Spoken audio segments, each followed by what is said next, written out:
লড়াইগুলোকে ধারণ করে আমরা বাংলাদেশ রাষ্ট্রকে একটা আত্মমর্যাদাশীল জাতি হিসেবে আমরা গড়ে তুলতে পারবো।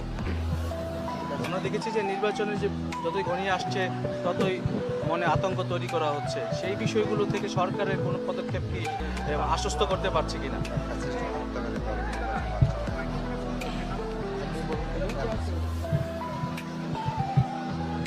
সরকার জায়গা থেকে আমরা বলেছি যে সরকার জননিরাপত্তার বিষয়টায় দুর্বলতা রয়েছে, সরকারের আইন শৃঙ্খলা জায়গায় মানুষের এসে আস্থাটা এখনো আসে নাই, এবং আমরা এখন যে দেখতে পাচ্ছি যে নির্বাচনকে বানচাল করার জন্য এবং গণ অভ্যুত্থানকে নস্যাৎ করার জন্য গণ অভ্যুত্থানের যারা প্রতিচ্ছবি ছিল, যারা নায়ক ছিল, নেতা ছিল, যারা অংশগ্রহণকারী ছিল, তাদেরকে টার্গেট করে হত্যা করা হচ্ছে।